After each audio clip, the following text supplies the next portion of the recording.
প্রত্যেকদিন বাড়িতে এই মশলা পেঁয়াজ রসুন দিয়ে রান্না একঘেয়েমি আর ভালো লাগছে না। ভাবলাম শ্বশুরমশাই সকালবেলা টাটকা মাছ এনেছে, তো ভাবলাম পাতলা ঝোল করব মাছের। তার জন্য আমি ঘুম থেকে উঠে একেবারে দেখো আমাদের বাগানে চলে এসেছি। আমাদের বাগানে দেখেছো কত ওলকপি হয়েছে। হ্যাঁ, আমাদের বাগানে না আরও অনেক সবজি হয়েছে, তোমাদের সাথে অবশ্যই পরে একদিন শেয়ার করব।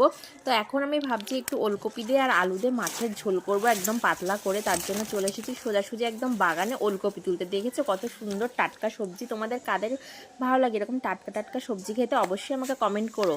তো দেখো এখানে আমি বেশি একটা ওলকপি তুলছি না, আমি এখানে 3টে ওলকপি তুলে নিচ্ছি। কি সুন্দর দেখতে লাগছে না? তো ওলকপি তোলা আমার হয়ে গেছে। এবার পাশেই আমাদের দেখো কত ধনেপাতা হয়েছে। তো এখানে আমার এখন সবকিছু তোলা হয়ে গেছে। ওলকপি তুলে নিয়েছি, ধনেপাতা তুলে নিয়েছি। এবার আমি সোজা স্নান করে একদম রান্নাঘরে চলে যাবো। তো আমার স্নান সেরে অবশ্যই রান্নাঘরে চলে এসেছি রান্না করতে। ধনেপাতা তুলে ওলকপিগুলো ভালোভাবে ছাড়িয়ে নিচ্ছি। এগুলো ছাড়িয়ে আমি খোসাটা ছাড়িয়ে লম্বা লম্বা করে ওলকপিগুলো একদম পাতলা পাতলা লম্বা লম্বা করে কেটে নিচ্ছি। এবার আমি ওলকপির সাথে 2টো আলু দেবো। তো আলুগুলোকে ছাড়িয়ে আলুগুলো আমি পাতলা পাতলা করে লম্বা লম্বা করে কাটবো।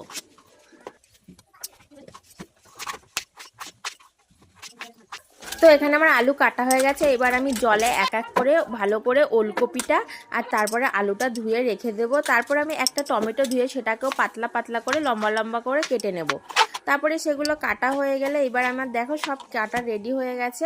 এবার আমি গ্যাস জ্বালিয়ে কড়াইয়ে 1 চামচ জিরে, তার মধ্যে তেল দেবো না, জিরেটাকে গরম করে আমি এটাকে গুঁড়ো করে সাইড করে রেখে দেবো।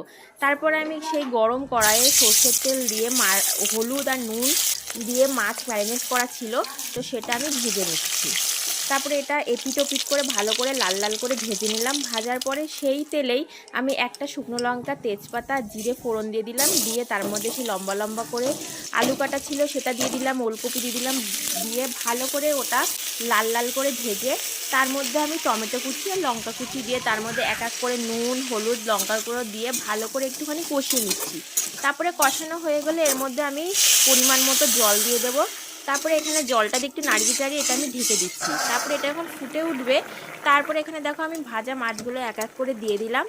তারপরে এটাও একটুখানি নেড়ে দিচ্ছি। নেড়ে দেওয়া হয়ে গেলে এর মধ্যে যে জিরেটা আমি বেটে ভেজে গুঁড়ো করে রেখে দিয়েছিলাম না, সেই জিরের গুঁড়োটা আমি ওপর দিয়ে ছড়িয়ে দিচ্ছি। তারপরে যে ধনেপাতাটা তুলেছিলাম একদম টাটকা টাটকা, সেই ধনেপাতাটা কুচিয়ে এর উপর দিয়ে দিচ্ছি। ব্যাস দেখো আমাদের একদম ওলকপি দিয়ে আলু দিয়ে মাছের ঝোল একদম রেডি। খেতে কিন্তু সত্যি দুর্দান্ত হয়েছিল। তেল মশলা ছাড়াও কিন্তু এরকমভাবেও তরকারি ভালো লাগে। তো আমার তো তরকারিটা বেশ ভালোই লেগেছিল আর আমার ফ্যামিলির লোকেরও খুব ভালো লেগেছিল। আর তোমাদের যদি এই ভিডিওটা ভালো লাগে তো অবশ্যই লাইক আর চ্যানেলটা সাবস্ক্রাইব করে দিয়ে দেখা হচ্ছে পরের ভিডিওতে। বাই।